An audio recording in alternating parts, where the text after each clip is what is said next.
নমস্কার বন্ধুরা, দীপাস কিচেনে আরও একটি নতুন পর্ব দেখার জন্য সকল বন্ধুদেরকে আরও একবার অনেক অনেক স্বাগত জানাই। আজকে নিয়ে এসেছি রুই মাছের মাথার একটা রেসিপি, যেটা বানানো খুবই সহজ, খেতে কিন্তু অসম্ভব সুন্দর। একটা মাছের মাথাকে কেটে দুয়াতখানা করে নিয়েছি, তারপর এটাকে নুন হলুদ আমি মাখিয়ে নিয়েছি, আর সাথে দিয়ে দিয়েছি একটুখানি লেবুর রস। তারপরে এখানে আমি একটু কাঁচা লঙ্কা আর আদা নিয়ে নিয়েছি, যেটাকে আমি থেতো করে নেব। আদাটা এখানে থেতো করে দেব, কাজে আদা বাটা আমি এখানে ব্যবহার করব না। আর এখানে একটা ছোট সাইজের আলু নিয়েছি, তারপরে আলুগুলোকে আমি এইভাবে ডুমো ডুমো করে কেটে নিয়েছি। আলুর পরিমাণটা কম বেশি করতে পারেন। গ্যাসের মধ্যে কড়াই বসিয়ে দিয়ে তার মধ্যে আমি 2 টেবিল চামচ তেল দিয়েছি। আমি এখানে রান্নাটা সর্ষের তেলে করছি, চাইলে আপনারা সাদা তেলেও করতে পারেন, তাতেও অসুবিধা নেই। তারপরে তেলের মধ্যে কাজু কিশমিশ দিয়ে 30 থেকে 40 সেকেন্ড এটাকে ভেজে তুলে নেব। আর কাজু কিশমিশটা তুলে রাখার পরে যে মাছের মাথাগুলো ম্যারিনেট করে রেখেছি, সেই মাথাটা এবারে ভেজে নিতে হবে। এটা একটু সময় ধরে ভাজতে হবে, একটু হাই ফ্লেমেই ভাজতে হবে, কিন্তু সমানে নাড়াচাড়া করে একটু লাল লাল করে খড়া খড়া করে ভেজে নিতে হবে। মাঝখানে একটুখানি খুন্তি দিয়ে আমি একটু ভেঙে ভেঙে দিয়েছি, চাইলে আপনারা পুরো গোটা মাথাটা ভেজে নিয়েও ভেঙে দিতে পারেন, কিন্তু এইভাবে ভেজে নিয়েছি, এইভাবেই ভেঙে দিয়েছি যাতে পুরোটা সুন্দরভাবে ভাজা হয়ে যায়। মাছের মাথাগুলো যখন খুব সুন্দর করে ভাজা হয়ে যাবে, তখন এইভাবে আমি একটা প্লেটে তুলে নেব। আশা করছি ভিডিওটা ভালো লাগবে, তাই স্কিপ না করে পুরো ভিডিওটা দেখার অনুরোধ রইল। আর ভালো লাগলে একটা লাইক করে দিয়ে আমার চ্যানেলটা সাবস্ক্রাইব করে নেওয়ারও অনুরোধ রইল।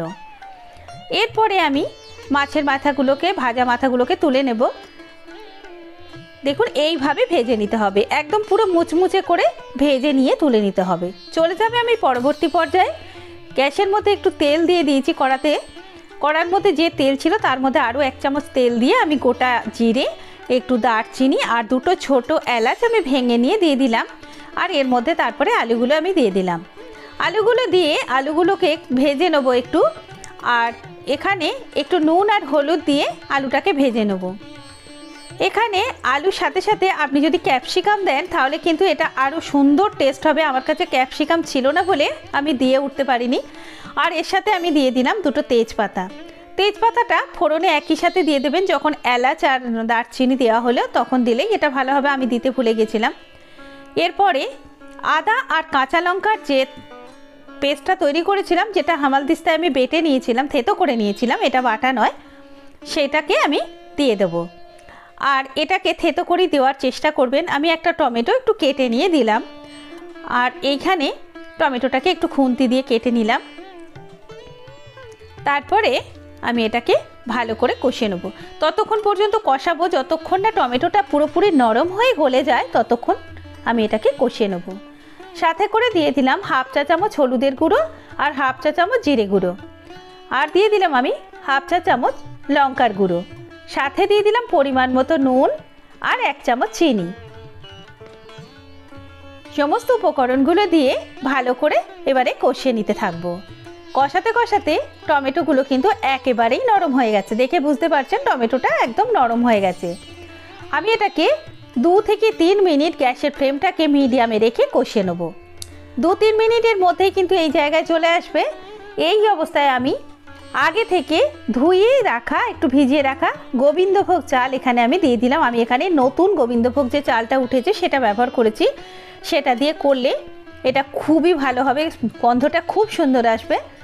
আর এটাকে দিয়ে আমি ভালো করে একটু মিশিয়ে নেব।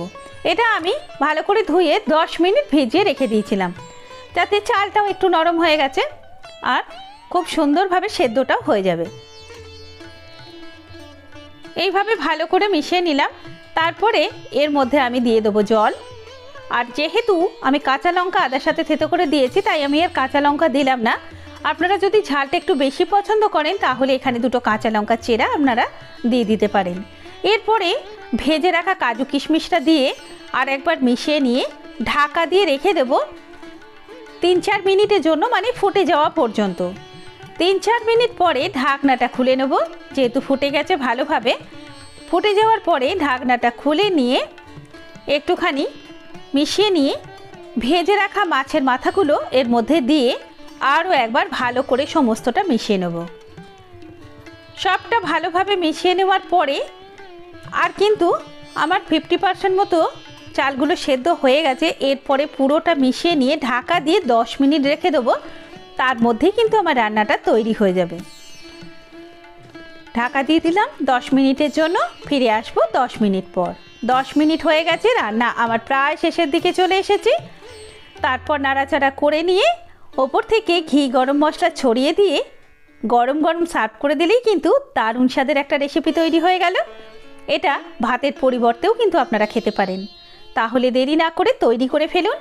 আমার ভিডিওটা যদি আপনাদের ভালো লেগে থাকে তাহলে লাইক শেয়ার কমেন্ট করার সাথে সাথে আমার চ্যানেলটা সাবস্ক্রাইব করার অনুরোধ রইল।